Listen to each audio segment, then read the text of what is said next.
తెలుగు శ్రోతలందరికీ నమస్కారం అండి. మన అలనాటి కథలు ఎవర్ గ్రీన్ స్టోరీస్ ఛానల్కి మీ అందరికీ స్వాగతం. ఈరోజు నుంచి నేను శ్రీమతి విజయలక్ష్మి అవధానుల గారు రాసిన వారి తండ్రి గారి జీవితం అనగనగా ఒక రామం చదివి వినిపిస్తాను అని చెప్పాను కదా, అది ఈరోజు నుంచి నేను చదివి వినిపిస్తానండి. మీకు చాలామంది అడుగుతూ ఉన్నారు ఎప్పుడు వినిపిస్తారు, ఎప్పుడు చదువుతారు అని. ఈరోజు నుంచి నేను స్టార్ట్ చేయబోతున్నాను. అది ఇక ఆలస్యం చేయకుండా మనం కథలోకి వెళ్ళిపోదామండి. వీడియో చూసిన వెంటనే లైక్ చేసి షేర్ చేసి తప్పకుండా సబ్స్క్రైబ్ చేసుకోండి మన ఛానల్ని. బెల్ ఐకాన్ యాక్టివేట్ చేసుకోండి.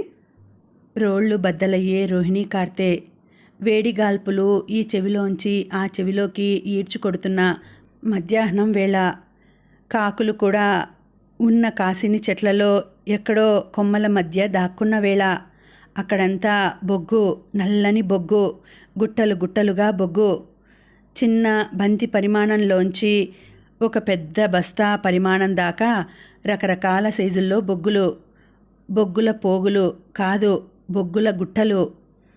కనుచూపు మేరంతా పరుచుకొన్న ఆ రాక్షసి బొగ్గుల రాసుల్ని చూసి ఆ సౌందర్య రాహిత్యానికి కోపంతో ఒళ్ళు మండిన వాయుదేవుడు నిప్పుల్ని చెరిగిపోస్తున్నాడు.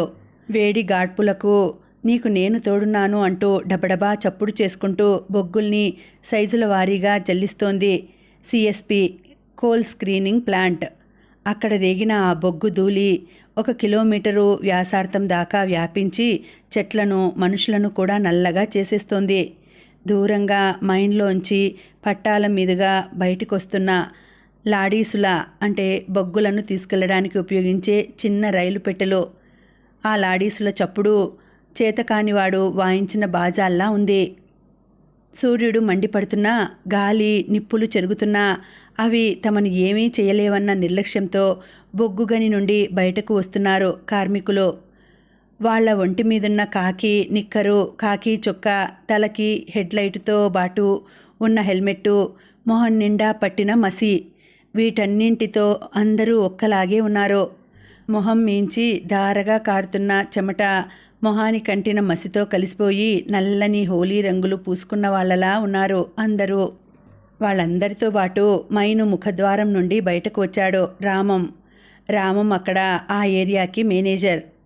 మిగిలిన కార్మికులలాగే దుస్తులు వేసుకొని, మిగిలిన కార్మికులలాగే మొహం నిండా మసితో బయటకు వచ్చిన అతన్ని అదాటున ఎవరైనా చూస్తే ఆయన ఆ ఏరియాకంతకు అధికారి అనుకోరు.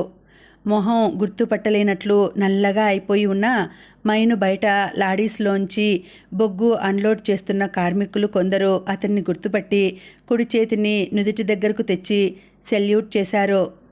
అది సింగరేణి కంపెనీలో ఒక బొగ్గు గని. సింగరేణి కంపెనీ తెల్లదొరల కాలంలో స్థాపించబడింది. అందుకే అక్కడ కార్మికుల దగ్గర నుండి మేనేజర్ దాకా ఎవరికీ ఇంకా ఆ తెల్లదొరల అలవాట్లు పోలేదు. అందుకే ఆ సెల్యూట్.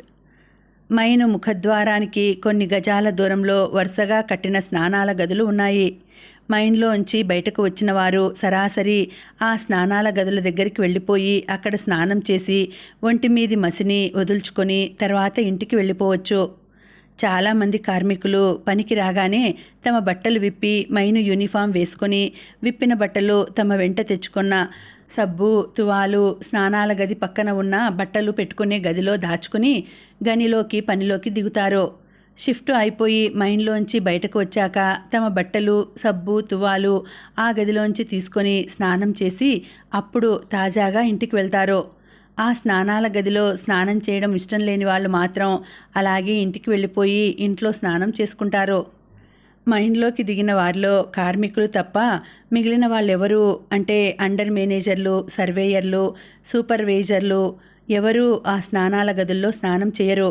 మైన్లోంచి బయటకు వచ్చాక ఎదురుగా కనిపించిన కార్మికుడికి తన హెల్మెట్ అందించి ల్యాంప్ రూమ్లో డిపాజిట్ చేయమని చెప్పి జీపెక్కి ఇంటికెళ్ళి తీరిగ్గా స్నానం చేసి వీలైతే కాఫీ తాగి వస్తారు. బొగ్గుగనిలోంచి బయటకు వచ్చిన రామాన్ని గుర్తుపట్టిన కార్మికుడొకడు పరుగు పరుగున రామం దగ్గరికి వచ్చాడు. ఆ హెల్మెట్టు ఇట్ట ఇయ్యండ్రి దొరా, ల్యాంప్ రూమ్లో పెట్టొత్తా, జీపేడ ఉన్నది దొరా, పోయి డ్రైవర్ను పిలుచుకురానా దొరా అన్నాడు వినయంగా చేతులు కట్టుకుని. రామం అతని వైపు తీక్షణంగా చూశాడు. నీ పేరేంటి? గంభీరంగా అడిగాడు. యాదయ్య దొరా. ఇప్పుడు నీ పనేమిటి? అర్థం కానట్లు చూశాడు యాదయ్య. ఇప్పుడు డ్యూటీలో నువ్వు ఏం పని చెయ్యాలి అని అడుగుతున్నాను. లాడీసుల నుండి బొగ్గు తీసి ఆడపోయుడు, అంటే అక్కడ పొయ్యడం అని. ఆడపోయుడు దొరా అన్నాడు భయం భయంగా యాదయ్య. మేనేజర్ దొర ఇవన్నీ ఎందుకు అడుగుతున్నాడో అతనికి అర్థం కాలేదు. నీ డ్యూటీ ఇప్పుడు లాడీసుల నుండి బొగ్గును అన్లోడ్ చేయడం. మరి ఇప్పుడు నువ్వు చేస్తున్నదేమిటి? నీ పని వదిలేసి వచ్చి నా హెల్మెట్టు ల్యాంప్ రూమ్లో డిపాజిట్ చేసి వస్తానంటున్నావు. ఎక్కడో ఉన్న నా డ్రైవర్ని పిలుచుకొని వస్తానంటున్నావు. డ్యూటీ వదిలేసి ఇలా ఇంకొకరి పని చేయడం నాకు నచ్చదు. నా హెల్మెట్ నేనే ల్యాంప్ రూమ్లో డిపాజిట్ చేసుకుంటాను. ఆ తర్వాత ఇక్కడే స్నానాల గదిలో స్నానం చేసి నా ఆఫీస్ గదిలోకి వెళ్ళిపోతాను. అందువల్ల నువ్వు వెళ్ళి నీ అన్లోడింగ్ పనులు చూసుకో. అన్లోడింగ్ పని ఆలస్యం అవుతే తర్వాతి బ్యాచ్ లోడింగ్ పని కూడా ఆలస్యం అవుతుంది గంభీరంగా అన్నాడు రామం. యాదయ్య నోరు తెరుచుకొని ఆశ్చర్యంగా చూస్తూ ఉండిపోయాడు. యాదయ్య ఇంకో మైన్ నుండి ఈ మధ్యే ఈ మైన్కి వచ్చాడు. అందువల్ల రామం గురించి అంతగా తెలియదు. గని కార్మికుల్ని తమ ఇళ్లల్లో తోట పని చేయించుకోవడం చూశాడు. గని కార్మికుల చేత బజారు పనులు చేయించుకోవడం చూశాడు. తమ స్వంత పనులు సరిగ్గా చేయలేదని తిట్టిపోసిన దొరల్ని చూశాడు. కానీ తన సొంత పని చేస్తానన్న మనిషిని కసిరి డ్యూటీ చేయమంటున్న దొరని మొదటిసారి చూస్తున్నాడు యాదయ్య. అయోమయంగా బుర్ర గోక్కుంటూ అన్లోడింగ్ జరుగుతున్న దగ్గరికి నడిచాడు యాదయ్య. రామం ల్యాంప్ రూమ్లో తన హెల్మెట్టుని డిపాజిట్ చేసి బట్టల గదిలోంచి తన బట్టలను తీసుకొని స్నానాల గదుల వైపు నడిచాడు. అప్పటికే అక్కడ స్నానాల గదులన్నీ నిండిపోయి ఉన్నాయి. ఒక్కటి తప్ప. ఖాళీగా ఉన్న ఆ స్నానాల గదిలోకి వెళ్ళబోతున్న కార్మికుడు రామాన్ని చూసి చప్పున ఆగిపోయాడు.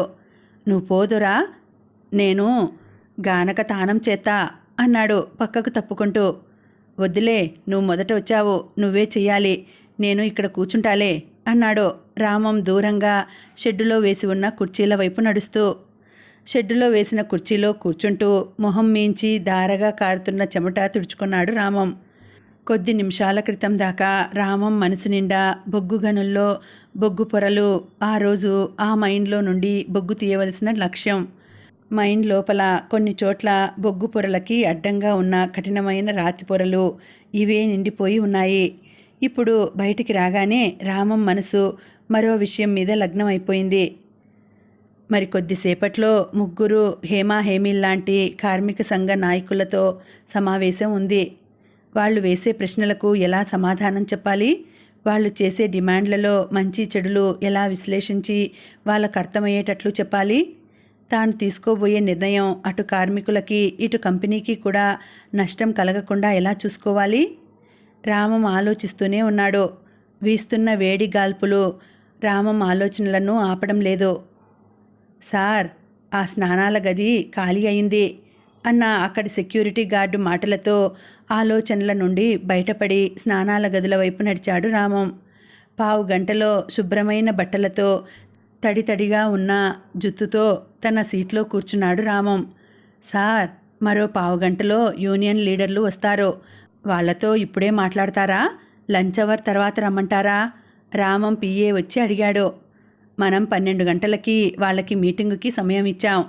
లంచ్ అవర్కి ఇంకా గంటన్నర సమయం ఉంది. లంచ్ అవర్ తర్వాత అంటే ఈ గంటన్నర వాళ్ళని ఉత్తినే కూర్చోబెట్టినట్లు అవుతుంది.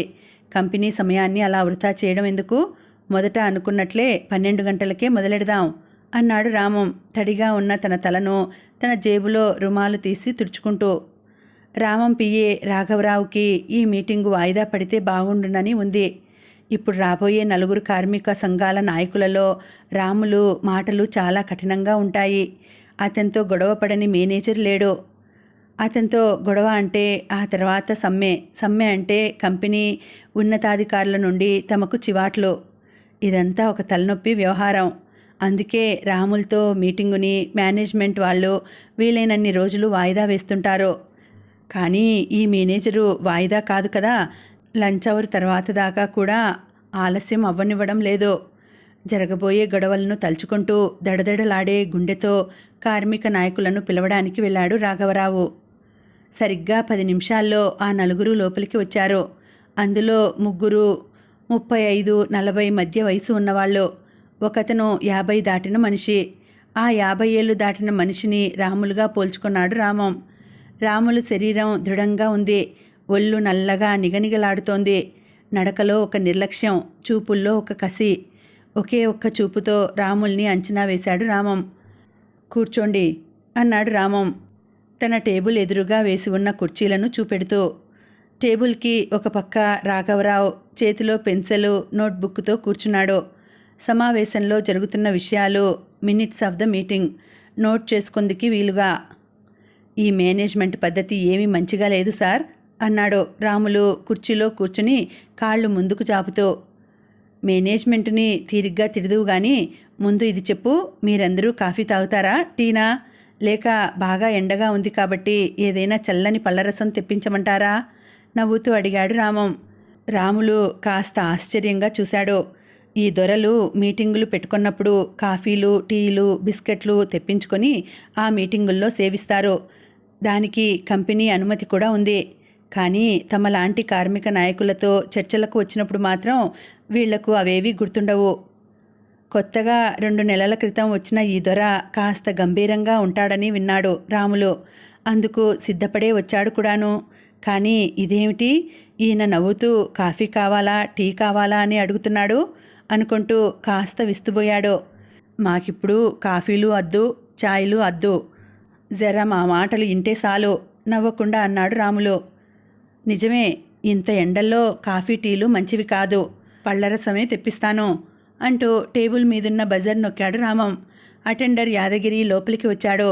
చూడు యాదగిరి, మన ఆఫీస్ బయట కొత్తగా ఒక కూల్ డ్రింకుల షాప్ పెట్టారు కదా, అక్కడి నుండి ఇక్కడ కూర్చున్న 6గురికి నీకు కలిపి 7 గోల్డ్ స్పాట్లు తీసుకురా అన్నాడు రామం జేబులోంచి డబ్బులు తీసి యాదగిరికి ఇస్తూ. యాదగిరి బయటకు నడిచాడు. రాములు కుర్చీలో సర్దుకొని కూర్చున్నాడు యుద్ధానికి సిద్ధమవుతూ. ఇప్పుడు చెప్పు రాములు, మీ సమస్య ఏమిటి? నవ్వుతూ అడిగాడు రామం. సార్, మా మల్లేసుకి నోటీసు ఇచ్చిండ్రు. కొన్నాళ్ళు సస్పెండ్ చేస్తామని నోటీసు వచ్చింది. ఎందుకు? ఏదో జర కొన్ని రోజులు పనుండి మైను పని మధ్యలో బయటికి వెళ్ళిండు. గంతదానికే నోటీసు ఈడు ఏమి మంచిగా లేదు సార్ అన్నాడు రాములు తీక్షణంగా చూస్తూ. రామం మొహంలో ప్రశాంతత చెక్కు చెదరలేదు. సస్పెండ్ చేస్తామని నోటీస్ ఇవ్వలేదు రాములు, షోకాజ్ నోటీస్ ఇచ్చాం. అంటే నువ్వు ఫలానా పనులు చేశావు, నిన్ను ఎందుకు సస్పెండ్ చేయకూడదో చెప్పు అని అతన్ని అడిగామన్నమాట. అతను తాను చేసినవి తప్పు కాదు అని, తాను చేసిన వాటికి వివరణ ఇవ్వగలిగే పక్షంలో మేము మా నోటీసు ఉపసంహరించుకుంటాం. అదే చిరునవ్వుతో అన్నాడు రామం. మావాడు ఏమీ పెద్ద తప్పు చేయలేదు సార్. వారంలో కొన్ని దినాలు డ్యూటీ టైంలో చిన్న పనిబడి బయటికి పోయిండు అంతే. అది సస్పెండ్ చేయాల్సినంత పెద్ద తప్పు కాదు సార్ అన్నాడు రాములు కాళ్ళు మరింత ముందుకు జాపుతూ. రాఘవరావు గారు, కాస్త మల్లేసు గురించి రిపోర్ట్ ఇస్తారా అడిగాడు రామం. రాఘవరావు లేచి టేబుల్ పక్కనే ఉన్న బీరువాలోంచి క్లిప్పు పెట్టి ఉన్న కొన్ని కాగితాలు అందించాడు. ఆ కాగితాల దొంతులోంచి ఒక కాగితం బయటకు తీశాడు రామం. చూడు రాములు, ఇది క్రిందటి వారపు మన మల్లేసు తాలూకు రికార్డు. ఆ వారం మొత్తంలో 6 రోజులు అతను రోజుకు 2 గంటల చొప్పున డ్యూటీ మధ్యలో పని వదిలేసి బయటకు వెళ్ళిపోయి తన సొంత పనులు చూసుకున్నాడు. అప్పుడు అతను మైన్లో లాడీసుల్లో బొగ్గు లోడ్ చేసే పనిలో ఉన్నాడు. అతను ఉన్న గ్రూప్లో ఆ షిఫ్టులో 15 మంది ఉన్నారు. రోజుకి 2 గంటల చొప్పున అతను పని చేయకపోవడం వల్ల బొగ్గు లోడింగ్ కొంత తగ్గింది. నీకు తెలుసు కదా, మనకి వారానికి ఎంత బొగ్గు లోడ్ చేసి మైను బయటకు తీసుకురావాలో అన్నదానికి ఒక టార్గెట్ ఉంటుందని. ఆ టార్గెట్ను చేరుకోగలిగితే వారాంతంలో ఇన్సెంటివ్ బోనస్ ఉంటుందని. అతను మానేసిన పని వలన ఆ వారంలో మన టార్గెట్ అందుకోలేక మొత్తం ఆ గ్రూపులోని 15 మందికి ఆ వారాంతంలో ఇచ్చే ఇన్సెంటివ్ బోనస్ పోయింది. ఇతని ఒక్కడి వలన మొత్తం 15 మంది తమకు రావాల్సిన డబ్బు పోగొట్టుకున్నారు. దీనికి అతని సమాధానం ఏమిటి? శాంతంగా అడిగాడు రామం. రాములు పళ్ళు నూరుకున్నాడు. అంటే ఎవరో ఆ గ్రూపు వాళ్ళు మల్లేసు మీద ఫిర్యాదు చేశారన్నమాట మనసులో కోపంగా అనుకున్నాడు. కొన్ని నెలల క్రితం మరొక కార్మికుడి విషయంలో ఇలాగే జరిగిన సంఘటన గుర్తొచ్చింది రాములకి. ఇప్పుడు మల్లేష్లాగే అప్పుడు గట్టయ్య కొన్నాళ్ళు పని మధ్యలో బయటికెళ్ళి సొంత పనులు చూసుకున్నాడు. అప్పుడు కూడా ఇలాగే షోకాజ్ నోటీస్ ఇచ్చారు. అన్నా, నువ్వే ఎట్లాగైనా ఈ పరేషాన్ దూరం చెయ్యన్నా అని గట్టయ్య రాముల్ని బ్రతిమాలాడు. రాములు మిగిలిన యూనియన్ లీడర్లతో కలిసి ఇప్పట్లాగే అప్పటి మేనేజర్ అయిన ముఖర్జీ దగ్గరికి వచ్చాడు. గట్టయ్య మైండ్లో చేస్తున్న పని మధ్యలో వదిలేసి వెళ్ళిపోవడం గురించి ఆ ముఖర్జీ ఇలా ప్రశ్నించిన వెంటనే రాములు అలా రెచ్చిపోయాడు. సార్, మా గట్టయ్య వారంలో కొన్ని గంటలు పని వదిలిపోయిండు. కానీ అదే లోడింగ్ డ్యూటీలో ఉన్న సోములు మీ దొరలు ఒకరింట్లో రోజంతా తోట పని చేస్తూ ఉంటాడు. అన్లోడింగ్ పనిలో ఉన్న సత్యన్న మరో దొర ఇంట్లో నౌకరు పని చేస్తాడు. మరి ఈయనకి నోటీస్ ఇచ్చినప్పుడు వాళ్ళకు కూడా ఇయ్యాల కదా సార్? గొంతు పెంచి అడిగాడు. గతుక్కుమన్నాడు ముఖర్జీ. నిజానికి తన ఇంట్లో కూడా ఒక కార్మికుడు రోజంతా ఇంటి పని తోట పని చేస్తాడు. రాణి నవ్వు మొహానికి పులుముకుంటూ అన్నాడు ముఖర్జీ. రాములు, మాకు కూడా కొన్ని రూల్స్ ఉంటాయ్యా. ఆఫీస్ రూల్స్ ప్రకారం మేము షోకాజ్ నోటీస్ ఇవ్వాలి కాబట్టి ఇచ్చాం. దానికి ఎలా జవాబు రాస్తే గట్టయ్యకి సస్పెన్షన్ రాదో మా పిఏ చెప్తాడు. మీ అందరికీ ఇన్సెంటివ్ బోనస్ కూడా వచ్చేటట్లు చూస్తాను. ఇంకా ఇక్కడ ఎక్కువ గొడవ చేయకు. అప్పుడు రాములు విజయగర్వంతో నవ్వుకున్నాడు. కార్మికులు యాజమాన్యం మధ్య ఇలా ఇచ్చిపుచ్చుకునే ధోరణి అందరికీ తెలిసిన రహస్యం. కానీ ఇప్పుడొచ్చిన ఈ కొత్త మేనేజర్ సారు కాస్త భిన్నమైన వాడని, కార్మికులెవరినీ సొంత పనులకు ఉపయోగించుకోకపోవడమే కాదు, ఇంకెవరినీ కూడా ఉపయోగించుకోనివ్వడని, ఆఖరికి జీపు డ్రైవర్ని కూడా సొంత పనుల మీద పంపడని విని ఉన్నాడు రాములు. ప్రతి మేనేజర్ దగ్గర ఉపయోగించే మాటలు ఈయన దగ్గర ఉపయోగించలేనని అర్థమైపోయింది. రామం చెక్కు చెదరకుండా రాములు కళ్ళల్లోకి అలా సూటిగా చూస్తూనే ఉన్నాడు. రాములు అప్రయత్నంగానే చాచి ఉంచిన తన కాలును వెనక్కి తీసుకున్నాడు. చెప్పు రాములు, మీ గ్రూపులో మిగిలిన అందరూ తమ ఇన్సెంటివ్ పోగొట్టుకోవడం నీకు సమ్మతమేనా? తన కళ్ళను రాములు మొహం మించి తిప్పకుండా అడిగాడు రామం. తర్కానికి అందని మాటలు దొరకనప్పుడు మనుషులు అవతలి మనిషి భావోద్వేగాలను రెచ్చగొట్టే మాటలు ఉపయోగిస్తారు. రాములు ఇప్పుడు అదే పని చేయదలుచుకున్నాడు. సార్, మీరిక్కడ ఏసీ రూముల్లో చల్లగా కూకొని మాకు నీతులు చెప్తారు. మా కట్టం మీరు పడండి సార్, అప్పుడు ఎరుకైతుంది. గిసొంటి ప్రశ్నలకు జవాబు చెప్పుడు ఎంత కష్టమో గొంతు పెంచి అన్నాడు రాములు. రామం తొనకలేదు. సరే, నా ప్రశ్నకి కాస్త ఆలోచించే జవాబు చెప్పు. ఇవాళ కాకపోతే రేపు చెప్పు. ఎలాగో నువ్వు ఇక్కడికి వచ్చావో నీ నిర్ణయం చెప్పడానికి సమయం అడుగుతున్నావు. అందువల్ల మనం ఆఫీసు విషయాలు కాకుండా మామూలు విషయాలు మాట్లాడుకుందాం. నీకు ఎంతమంది పిల్లలు? చిరునవ్వుతో అడిగాడు రామం. 2 కొడుకులు, 1 బిడ్డ సార్. Very good. పిల్లలందరూ చదువుతున్నారా? ఏం చదువుతున్నారు? పెద్దోడు డిగ్రీ చదువుతున్నాడు సార్. రెండోవాడు ఇంటర్కి వచ్చిండు సార్. బిడ్డ 8కి వచ్చింది ఉత్సాహంగా చెప్పాడు రాములు. ముగ్గురికి మార్కులు బాగా వస్తాయా? పెద్ద కొడుకు బిడ్డ ఇద్దరూ బాగా చదువుతారు సార్. మధ్యోనికి కాస్త శ్రద్ధ తక్కువ. మా పెద్దోనికి ఇంటర్లో 80% వచ్చింది సార్. ఆడు నా లెక్కన బొగ్గులు కొట్టుకుంటూ పనిచేయడు నాకు ఇట్టం లేదు సార్. డిగ్రీ అయినాక ఆడు సివిల్స్ కడతాడంట. బిడ్డేమో ఎంఏ చేసి లెక్చరర్ అయితా అంటాంది. పిల్లల గురించి చెప్తుంటే రాములు గొంతులో గర్వం తొణికిసలాడింది. మరి రెండో కొడుకు ఏం చదువుతాను అంటున్నాడు? ఏమనడు సార్. పెద్దయినాక ఏం చెయ్యాలో ఆనికే ఎరకనేదు. అయినా నేను ఊరుకోను సార్. వాడిని కొట్టి తిట్టైనా మంచి చదువు చదివిస్తా దృఢంగా అన్నాడు రాములు. పెద్ద కొడుకు సివిల్స్ అంటే చాలా కష్టపడాలి. అంత కష్టపడగలడా? రామం అడిగాడు. మస్తు కష్టపడతాడు సార్. రోజుకి 6 గంటలు చదువుతాడు. చూసావా, ఎవరైనా ముందు కష్టపడితే తర్వాత తాము అనుకున్నది సాధిస్తారు. నువ్వు నీ కొడుకు పెద్ద చదువులు చదివి ఏసీ గదుల్లో కూర్చుని పని చేయాలి అనుకుంటున్నావు. కానీ నీలాగా బొగ్గు పనులు వద్దు అనుకుంటున్నావు. మరి ఇందాక నన్ను ఏసీ రూముల్లో కూర్చున్న వాళ్ళకి కష్టం ఏం తెలుస్తుంది? నీలా కష్టపడాలి అంటున్నావు. రేపు నీ కొడుకు ఏ కలెక్టరో అయినప్పుడు మరెవరో నీ కొడుకుతో ఇలాగే అంటారేమో ఆలోచించావా? ప్రశాంతంగా అన్నాడు రామం. గతుక్కుమన్నాడు రాములు. అతనికి ఏం జవాబు చెప్పాలో తెలియలేదు. పోనీ ఇది చెప్పు, రేపు నీ కొడుకు కలెక్టర్ అయితే అతని దగ్గరకు కూడా ఏవో కొన్ని తగవలు వస్తాయి. అప్పుడు అతను మండుటెండలో నిల్చొని ఆ తగవులు తీరుస్తాడా, లేక అతనికిచ్చిన గదిలో కూర్చొని తగవులు తీరుస్తాడా? అతనికిచ్చిన ఏసీ గదిలో కూర్చున్నంత మాత్రాన అతను తగువు తీర్చిన విధం తప్పైపోతుందా? మళ్ళా అడిగాడు రామం. ఏం చెప్పాలో తెలియనట్లు మౌనంగా ఉండిపోయాడు రాములు. యాదగిరి గోల్డ్ స్పాట్ సీసాలు తెచ్చాడు. రామం తాను స్వయంగా మూతలు తీసి అందరికీ సీసాలు అందించాడు. రాములు, ఇవాళ సాయంత్రం నువ్వు మా ఇంటికి రాగలవా? నేను ఉద్యోగంలో చేరిన తర్వాత ఎన్నిసార్లు మృత్యుముఖం దాకా వెళ్ళి వచ్చానో చెప్తాను. ఇప్పుడైనా చెప్పవచ్చు అనుకో, కానీ ఆఫీసు సమయం వ్యర్థం చేయడం నాకు ఇష్టం లేదు అన్నాడు రామం చిరునవ్వుతో. వస్తాను సార్, నాకు కూడా మీ కథ వినబుద్ధి అవుతాంది అన్నాడు రాములు. ఆ రోజు సాయంత్రం 6 గంటలవగానే రాములు తన పెద్ద కొడుకుని కూడా తీసుకొని రామం ఇంటికి వచ్చేశాడు. రాములు నిజంగానే తన కథ వినడానికి కొడుకుతో సహా వచ్చేసరికి రామం ఆశ్చర్య ఆనందాలకు లోనయ్యాడు. రా రాములు, మొత్తం మీద వచ్చావు. నీ కొడుకా? పొద్దున్న ఏదో మాట వరుసకి వస్తానన్నావేమో అనుకున్నాను. నా కథ వినడానికి నువ్వు ఇలా రావడం నాకు చాలా సంతోషంగా ఉంది అన్నాడు రామం.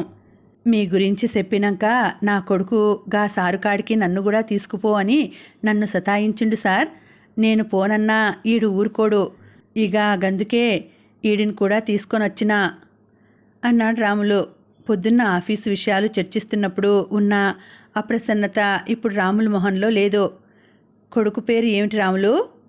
సురేష్ సారు. సురేష్, నువ్వు బాగా చదువుతావని మీ నాన్న చెప్పాడు. ఈ శ్రద్ధ ఇలాగే నిలుపుకోవాలి అన్నాడు రామం నవ్వుతూ. అలాగే అన్నట్లు సిగ్గుగా తల ఆడించాడు సురేషు. రాములు వాళ్ళు వచ్చేసరికి రామం వీధిలో వేసిన లాన్లో గుండ్రటి కేన్ కుర్చీలో కూర్చొని ఉన్నాడు. అదిగో అక్కడ వరండాలో ఇంకా ఇటువంటి కుర్చీలు ఉన్నాయి. నువ్వు నీ కొడుకు చెరొకటి తెచ్చుకొని కూర్చోండి. సాయంత్రం పూట ఇంట్లో ఫ్యాను కింద కంటే ఇలా ఆరుబయట చల్లగాలిలో కూర్చోవడమే నాకు ఇష్టం అన్నాడు రామం. పర్వాలేదు సారు, గీడ గడ్డిలో కూకుంటాం అన్నాడు సురేష్ మొహమాటంగా నవ్వుతూ. ఊహూ, ఇప్పుడు మీరిద్దరూ నా అతిథులు. అతిథుల్ని కింద కూర్చోపెట్టి నేను కుర్చీలో కూర్చోవడం నాకు నచ్చదు అన్నాడు రామం చిరునవ్వుతో. ఇద్దరూ వెళ్ళి కుర్చీలు తెచ్చుకొని కూర్చున్నారు.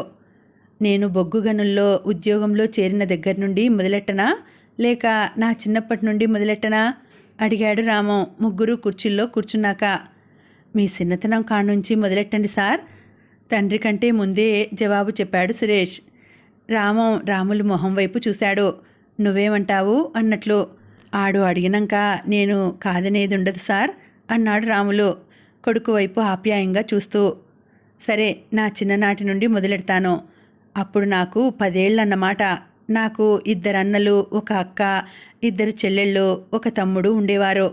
మా ఇంట్లో మా తాతగారు, 2 చిన్నాన్నలు, ఆ చిన్నాన్నల పిల్లలు అందరూ కలిసి ఓ 20 మంది అందరూ ఒకే ఇంట్లో ఉండేవాళ్ళం. నాకు ఊహ తెలిసేసరికే మా నాయనమ్మ పోయారు. అంటే మీరు 7 అన్నదమ్ములు అప్పచెల్లెల్లా సార్ ఆశ్చర్యంగా అడిగాడు సురేషు. ఆ రోజుల్లో 7 పిల్లలు అంటే పెద్ద సంఖ్య కాదులే. 15 మంది పిల్లలు ఉన్నవాళ్ళు కూడా ఉండేవారు. రామం నవ్వుతూ అన్నాడు. అవునా సార్? ఇంకా ప్రశ్నలు అడగా చెప్పండి సార్ అన్నాడు సురేష్. రామం మొదలెట్టాడు.